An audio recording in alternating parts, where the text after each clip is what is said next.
Okay, so back again. Now we will do about the reactivity of hydrogen, which is under the chemical properties of the group 15 elements. We are doing group 15 elements of P block. Okay, so let's begin. All elements of group 15 from hydrides of type EH3, where E is the group 15 elements, right, which is the nitrogen, phosphorus, arsenic, stibine and bismuth. Some properties of this hydride are shown here, right? We will do that. The stability of the hydride decreases from NH3 to BiH3, which can be observed from their bond dissociation enthalpy. Consequently, the reducing character of the hydrides decreases, and ammonia is a small or mild reducing agent, while BiH3, where is BiH3? A minute, just a minute. Where BiH3 is the strongest reducing agent among all hydrides, the basicity also decreases in the order NH3, PH3, ASH3 and SBH3 and BiH3. Okay. Now, the stability of the hydride decreases from NH3 to BiH3, which is characterized from the bond dissociation enthalpy. Now, what is the bond dissociation enthalpy? Bond dissociation enthalpy is the amount of energy required to break a bond. Okay, suppose this is a bond, so amount of energy which I am supplying to break this bond is the bond dissociation enthalpy. More the bond dissociation enthalpy, greater is the bond strength, which is saying the stability of the hydride decreases from NH3 to BiH3, which can be observed from their bond dissociation enthalpy. Now, why this is increasing? This is because from BiH3 to NH3 the atomic size is increasing, right? Now, when the atomic size is increasing, the effective electron means the force fetched by electron from the nucleus, or the effective nuclear charge upon the electron become reduced, so become decreases. So smaller the atomic size, greater is the bond dissociation enthalpy, greater is the bond strength. So it is saying the stability of the hydrides decreases from NH3 to BiH3, because NH3 is first of all very electronegative nitrogen, right? Nitrogen is very much electronegative, so bond will not be easy to be broken, and BiH3 on the other hand is of high atomic size, means larger atomic size, so bond can be broken easily. Okay, second is the reducing character. It is saying here reducing character of the hydride increases. Now, what is the reducing character of the hydrides? Now, when this bond is weak, the let's take PH3. Okay, now when this bond is weak, so this bond will be easily broken, right? And one hydrogen will be coming out, which means it will be easily reducible, right? Reducing character means the tendency to release H minus, means the H plus atom. Okay, so when the bond dissociation enthalpy is less, the H plus can be released more steadily, right?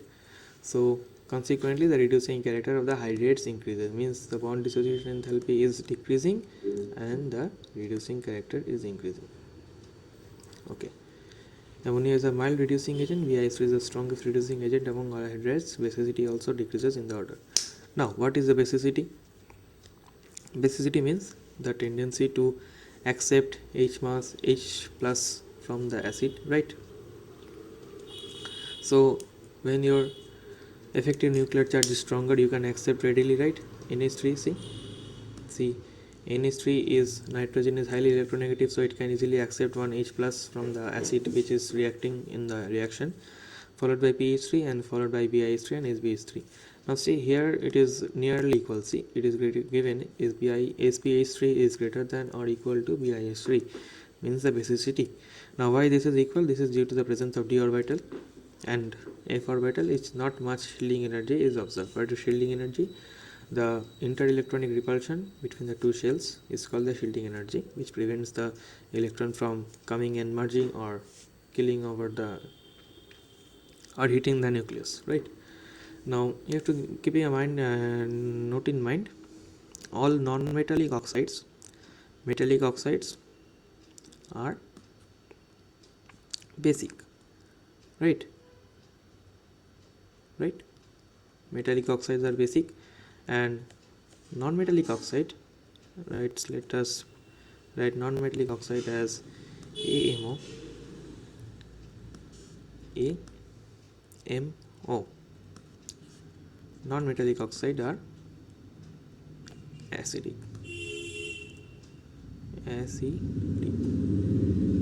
Okay. Non-metallic oxides are acidic. You have to keep this thing in mind. You can keep this mind. You can take an example and keep in mind, because when you see consider the example of our NaOH. Na is a metal, right? Na is a metal and OH means hydroxide, and NaOH, if you know, is a very strong base. Similarly, KOH, you can also take the example of KOH, because KOH is also a strong base. Right. We are coming to reactivity towards oxygen. Let's see what's they're telling. Group 15 elements mainly from oxide of the type E2O3 and E2O5. The oxides of higher oxidation state are more acidic. We have to keep in mind the acidic strength, acidity, acidic strength and acidity is same. Acidic strength, I am lying, St is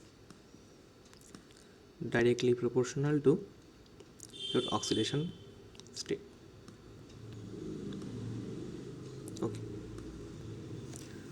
Okay. Just a minute. Now, reactivity towards oxygen. All these elements from two types of oxide, which is E2O5 and E2O3.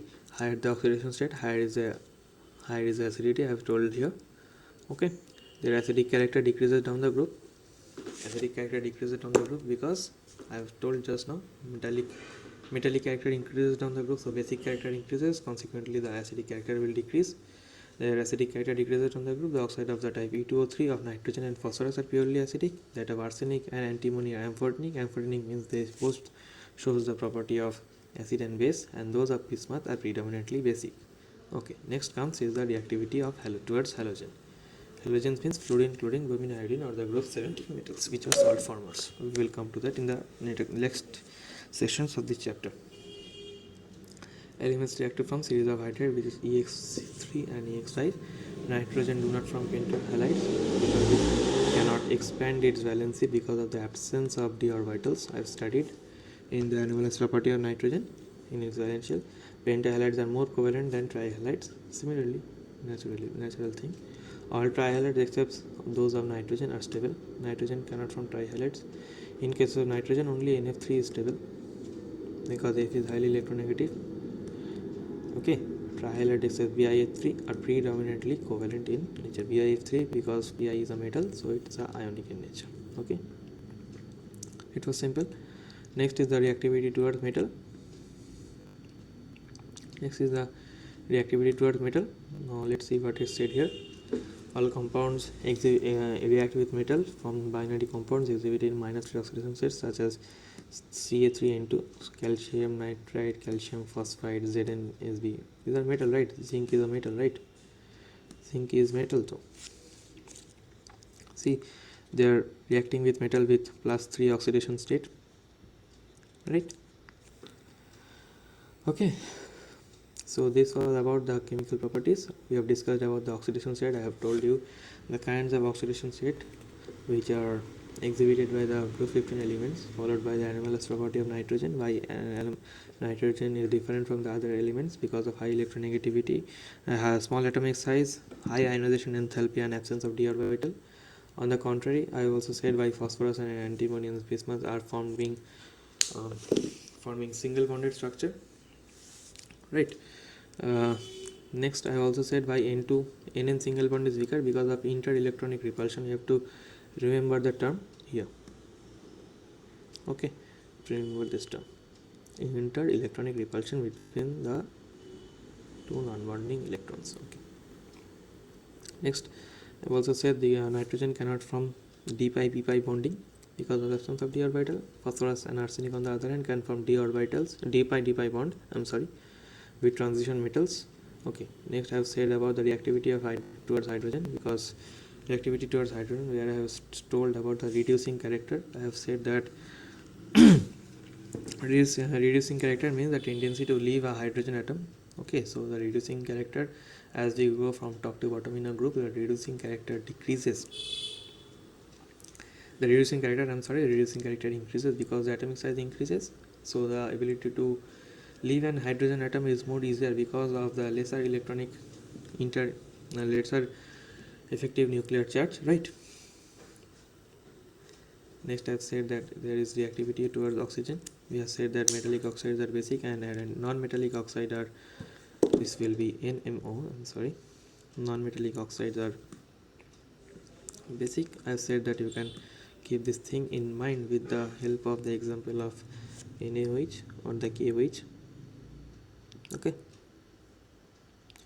Next, I have told what is the meaning of amphotericity, means both acidic and basic properties. This is shown by arsenic and antimony. Okay, bismuth is a predominantly a base because it is a non-metal, right? Which is a metal, right? It is predominantly a base. Okay, next is reactivity towards halogens. Okay, elements reactive from a series of halide. Nitrogen do not form any form of pentahalide because of non-ability of d orbitals. It cannot extend its valency. Pentavalents are more covalent than trihalide. You have to keep this statement in mind. Okay, in case of nitrogen, only NF3 is able to form to be stable. On the other hand, trihalide except BiF3 is predominantly stable because NF3 is stable because F is very highly electronegative and BiF3 is predominantly covalent in nature. Okay. Next is my reactivity towards metal. All these elements react with metal to form binary compound exhibiting -3 oxidation state. I have given you example of ZnS3, Zn3s2, Sp2, zinc antimonide. See, Zn has 3, that is 3 oxidation state, and Sp has 2, which means the zinc has 2 plus 2 oxidation state and Sp2, and Sp has -3 oxidation state, right? Okay, next comes is the compounds, which will be done in a next video. Okay, so till then,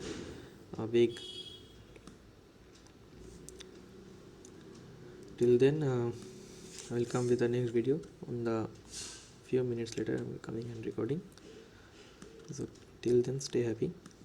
Thank you for watching.